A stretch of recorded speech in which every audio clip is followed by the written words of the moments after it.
महात्मा गांधी जी मेरे परिवार के नहीं थे, लेकिन मेरे परिवार जैसे ही हैं और इस पूरे देश की यही भावना है sir. No, very good sir, इस पूरे देश की यही भावना है। नो। आदरणीय अध्यक्ष महोदय जी, मैं नियम 72(1) के तहत इस विधेयक को पुनर्स्थापित करने पर अपनी सख्त आपत्ति दर्ज करना चाहती हूँ। महात्मा गांधी ग्रामीण रोजगार गारंटी कानून पिछले 20 सालों से ग्रामीण भारत को रोजगार देने में और ग्रामीण अर्थव्यवस्था को मजबूत बनाने में सक्षम रहा है। ये एक इतना क्रांतिकारी कानून है कि जब इसको बनाया गया तो सदन के सभी राजनीतिक दलों ने इससे पूरी सहमति दी। इसके द्वारा 100 दिन का रोजगार इस देश के गरीब से गरीब लोगों को मिलता है, हमारे गरीब से गरीब भाई बहनों को। हम सब जनप्रतिनिधि हैं महोदय, जब हम अपने अपने क्षेत्रों में जाते हैं, आप भी जानते हैं, दूर दूर से हमें दिख जाता है कि मनरेगा का कौन मजदूर है।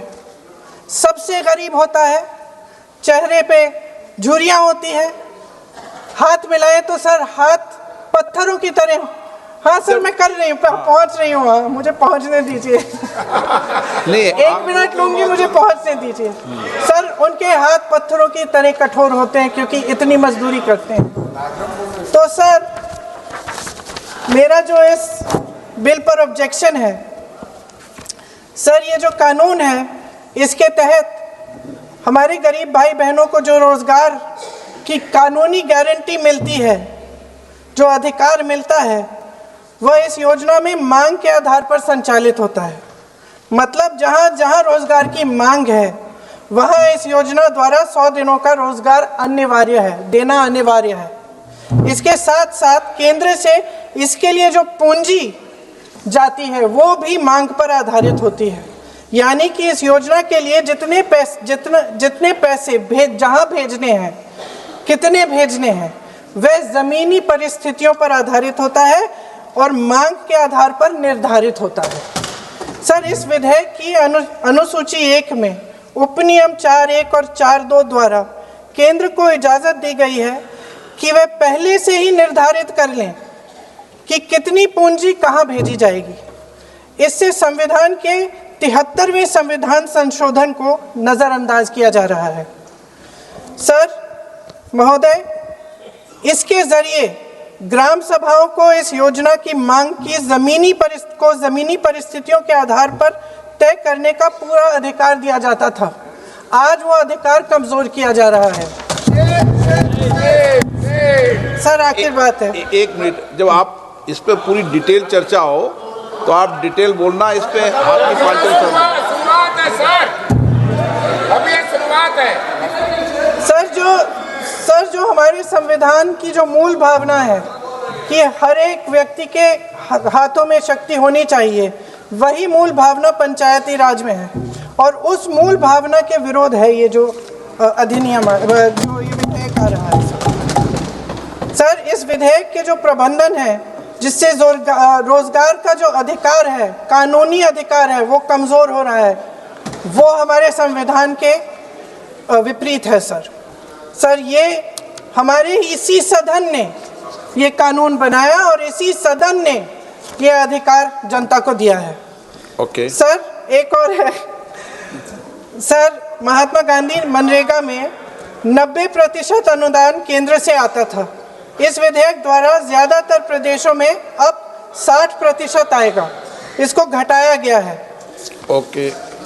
सर, इससे प्रदेशों की अर्थव्यवस्था पर बहुत भार होगी और खास तौर से ये वे प्रदेश जिनकी अर्थव्यवस्था पहले से ही केंद्र की ओर से जीएसटी के बकाये के इंतजार में है। ओके, माननीय सदस्य।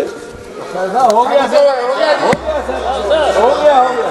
सर, इस विधेयक द्वारा केंद्र का नियंत्रण बढ़ाया जा रहा है और जिम्मेदारी घटाई जा रही है। सर, जो 100 दिन का अधिकार आपने 125 करने की बात की है, लेकिन इसमें वेतन की बढ़ोतरी, आपकी जो मजदूरी की बढ़ोतरी है, इसकी कोई बात नहीं है। माननीय सदस्यों, सर, ये सही बात है कि अभी तक जो बकाया है वो ही पूरा नहीं हुआ है। माननीय सदस्यगणों, मैं आपसे सर आग्रह आखिरी बात यह है सर कि हर योजना का नाम बदलने की जो सनक है ये समझ में नहीं आती है। सर जब जब ये किया जाता है तो सरकार केंद्र को पैसे खर्चने पड़ते हैं। माननीय सदस्यों, मैं आपसे आग्रह करता हूं, ये सर आप पोस्टर रख दे नीचे। मैं ये रख दूं? नहीं, आप पीछे वाले माननीय सदस्य, आप 72 में नियम में विरोध कर दें आप। सर आखिरी पॉइंट है कि बिना चर्चा के, बिना इस सदन की सलाह लिए इस तरह से जल्दी में विधेयक को पास नहीं होना चाहिए। सर ये विधेयक वापस लिया जाना चाहिए। इसके बदले में सरकार को एक नया विधेयक पेश करना चाहिए। खत्म करूं? महात्मा गांधी जी मेरे परिवार के नहीं थे, लेकिन मेरे परिवार जैसे ही हैं और इस पूरे देश की यही भावना है sir. No, very good. Sir इस पूरे देश की यही भावना है। नो, माननीय सर आखिरी बात यह है कि गहन जांच पड़ताल और व्यापक चर्चा के लिए इसे कम से कम स्थायी समिति के पास भेजा जाना चाहिए और कोई विधायक किसी की निजी महत्वाकांक्षा, सनक और पूर्वाग्रहों के आधार पर न तो पेश होना चाहिए और न ही पास होना चाहिए। धन्यवाद।